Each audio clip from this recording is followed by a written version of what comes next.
Buenas tardes. Ya buenas tardes, muchísimas gracias por tu tremenda paciencia. Pues es un lujo tener a alguien que ha participado posiblemente en muchas de las grandes series de ficción española. Ha participado en maravillosas películas y ha apoyado el cortometraje como tú lo has apoyado, así que es un lujo para nosotros recibirte hoy. ¿Has visto alguna caja de música, Alfonso? Alguna he visto, sí. ¿Cuál has visto?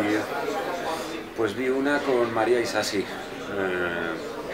Me encanta ella, como actriz, como persona, y me la tragué casi entera, yo creo. Pues ella estuvo divina, no, lo siguiente, estuvo maravillosa. Alfonso, tenemos una costumbre en la caja de música, si has visto la de María Isasi, es una pregunta que nunca nos gusta pasar por alto. Además, en tu dilatada carrera has hecho muchas entrevistas, hemos visto algunas, has contestado muchas preguntas, pero Alfonso, ¿te ha dado alguna vez la sensación de tener algo pendiente por contar, que por quizás error de los que estamos detrás de la cámara nunca te hemos preguntado y que hoy te gustaría que nos soslayáramos, que no pasáramos por alto? Pues mira, la primera en la frente. Sabía que me la ibas a preguntar y lo he pensado y no se me ocurre nada. A mí me pasa con las entrevistas que me da como mucho pudor. Hay algo de... No me da pudor responder sobre mi trabajo. Si estoy promocionando una película, pues hablar de la película o hablar del personaje. Pero el concepto de entrevista sí me da un punto de pudor de yo qué tengo que decir y a la gente que le interesa lo que yo tenga que decir. Que me pasa un poco lo mismo con Twitter o Facebook, que yo entiendo ¿Que no los tienes? No. Tengo Facebook, tengo una página de Facebook pues por estar en Facebook y por colgar pues trabajos, pero no lo uso, o sea, no lo uso con mis amigos, ¿vale? Y Twitter me hice una cuenta y al mes dije, ¿para qué? Esto no es para mí. Me da como pudor venderme a mí mismo y supongo que eso tiene una parte positiva y una parte negativa. Como actor pues tienes que aprender a venderte a ti mismo y a proyectarte. A mí no me cuesta, si estoy promocionando algo en concreto, no me cuesta promocionar un trabajo, promocionarme a mí me cuesta, me da pudor y me da vergüenza. Entonces, ¿qué preguntas se han dejado? No lo sé. No se me ocurre. ¿Cómo, cuando supiste que te ibas a enfrentar a la caja de música, cómo uno asume, porque ahora mismo intentamos ofrecer precisamente al espectador otra manera de acercarse al protagonista o a la serie o al personaje incluso? ¿Cómo uno se enfrenta a una entrevista? ¿Cómo uno asume y ve y se prepara por una entrevista? Tú que has participado en tremendas series que han tenido muchísimo apoyo del público, que han tenido mucha difusión en medios, en cine igualmente. ¿Cómo uno asume decir, ay, voy a hacer una entrevista y con la caja de música? Bueno, como te decía un poco antes, a mí las entrevistas me dan, desde luego he aprendido a llevarlo porque es parte de este trabajo y bueno, le he ido pillando el truco. En general me dan pudor. Entonces, entrevista en general no suelo prepararme tampoco para esta, me he preparado, o sea, vi cuando me dijo la posibilidad, pues lo miré para saber y me gustó mucho. Creo que las entrevistas normalmente, sobre todo cuando van asociadas a la promoción de un trabajo, pues al final son todas un poco lo mismo y son siempre las mismas preguntas. ¿Estás contento de haber participado en esta serie? ¿Qué tal con tus compañeros? ¿Qué tal con el director? Entonces, bueno, me gustó de la caja de música cuando lo vi que intenta ir un poco más allá y conocer más al personaje y hacer preguntas un poco más interesantes. Entonces, pues eso siempre estimula, ¿no? Y por eso estoy aquí, porque me apetecía una entrevista un poco más... diferente. Un poco diferente. La segunda pregunta de Silvia la vamos a dejar para un poquito más adelante. Esa es una pregunta simpática para dibujar una sonrisa, así que seguiremos en la misma línea. Tuvimos a los dos grandes Fernandos de la escena española, Fernando Tejero y Fernando Guillén Cuervo, en la caja de música también, y nos hicieron una definición tremendamente curiosa de lo que era vuestra profesión. Fernando Tejero empezaba esa definición diciendo que sois grandes mentirosos, que convertís mentiras en grandes verdades, y Fernando Guillén decía, iba un poco más allá, erais grandes ficcionadores, como grandes ilusionistas, que convertíais esa ficción en realidad. ¿En qué punto de esa doble afirmación se sitúa Alfonso? Bueno, desde luego es así, me parecen descripciones muy acertadas. ¿Dónde se sitúa Alfonso? Para mí ser actor, para mí personalmente, o sea, yo podría dar una definición de ese tipo, lo que yo creo como una definición genérica del ser actor o de la interpretación, pero bueno, voy a dar la mía más personal. Para mí ser actor es una forma de explorar en mí mismo, explorar sobre mí mismo, de una forma creativa. Para mí el ser actor, más allá de lo que ya sabemos, contar historias, convertir mentiras en realidades, personajes de ficción y poder explorar en vidas de otros, más allá de todo eso que ya sabemos, para mí la mayor motivación de ser actor es mi propia autoexploración y mi propia, a lo mejor suena un poco narcisista, desde luego que lo importante a un nivel o desde un punto de vista es la historia que estás contando y lo que tienes que contar. Y para eso te tienes que olvidar de ti y tienes que saber cuál es tu función en la historia, tu personaje y qué estás contando. De una manera un poco más egoísta o más personal, para mí ser actor es una forma creativa de conocerme a mí mismo. Yo no soy como otros actores que han nacido con una vocación o que les ha venido de familia o que desde pequeños lo han tenido clarísimo, como cantantes que tienen un don con la voz y entonces no pueden dedicarse a otra cosa. En mi caso, yo soy muy amante del cine, he crecido viendo mucho cine y eso siempre ha estado ahí, el gusto por el cine, por el teatro, por la danza.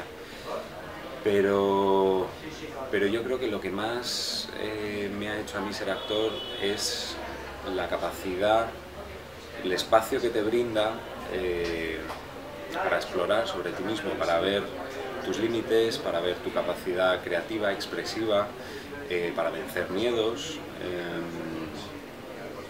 bueno, para conocerme más a mí mismo. Y luego está la otra parte, para contar historias, me apasiona el cine como espectador, me parece que es un medio buenísimo de contar historias y a mí personalmente el que más me llega.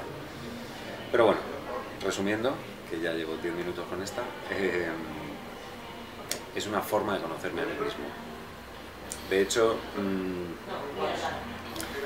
hecho, lo hablo con muchos amigos, la capacidad terapéutica que tiene esta profesión, o sea, cómo puedes ir probando cosas de ti y que a lo mejor te están pasando en paralelo en tu vida. A mí me pasa continuamente que los personajes que me llegan, o a lo mejor es porque tengo abierto ese punto de vista, pero los personajes que me llegan siempre tienen que ver algo con lo que me está pasando a mí en ese momento evolutivo de mi vida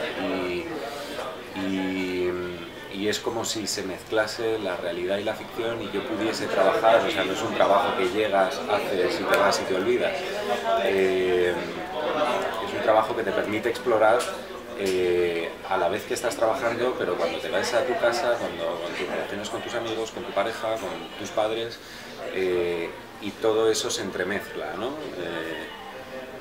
El trabajo con tu vida a ese nivel, a un nivel emocional y psicológico que para mí es lo más interesante. En esa misma línea, en esa misma conversación, Fernando nos habló de una espinita clavada dentro de su carrera profesional, Fernando Tejero. Él participó en Los lunes al sol, junto con Javier Bardem, y dentro de esa película había una escena particular que él recuerda con muchísimo cariño, que por razones de montaje, de metraje o llámalo X, pues no vio la luz. Después de tu dilatada carrera profesional, ¿hay alguna escena así, similar, que por razones de montaje o por lo que fuera no ha visto la luz y que te da un cierto recuerdo, ¿no? Y reparo que no lo viéramos? Bueno, una así en concreto,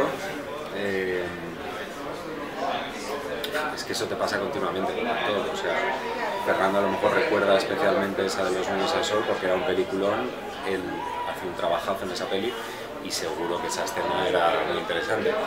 Pero bueno, es que eso nos pasa continuamente y te pasa en cine, pero te pasa en tele muchísimo, que luego opina el productor, opina el montador, opina la cadena.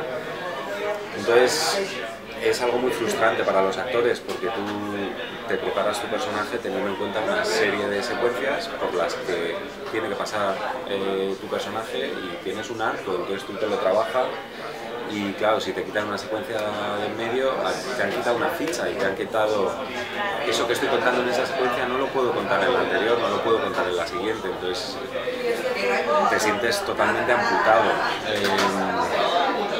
A mí ahora me está pasando mucho, me ha pasado mucho con Raúl, la productora con la que trabajo últimamente en Hispania, en el Gran Hotel. Ramón el productor tiene un método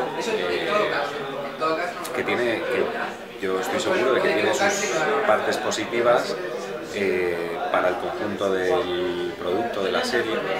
Y creo que está muy bien que se pueda moldear, pero él lo que hace es que rueda 20 minutos más, por rueda 90 minutos de capítulo, pero luego lo tiene que dejar en 70, entonces de ahí tiene que meter tijera.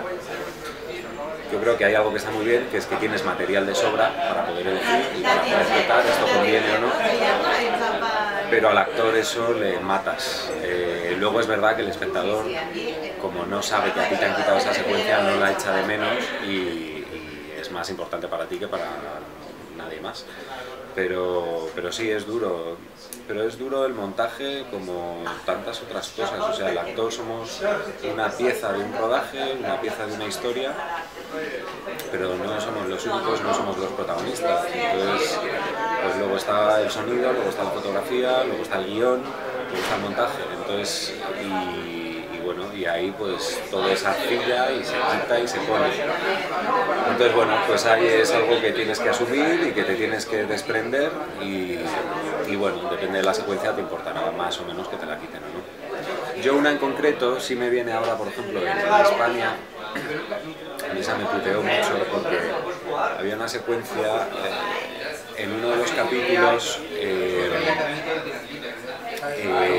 bueno, los romanos nos atacaban y mi personaje, que era el jefe del poblado, tenía una maravillosa idea, que era acudir a la cita donde habíamos quedado para luchar cuando había sospechas de que ellos no iban a ir a la cita. Bueno, Darío no se sabe por qué se empeñaba en que había que ir a la cita, se iba con todo el ejército a la cita y mientras los romanos atacaban el pueblo y destrozaban a mi pueblo.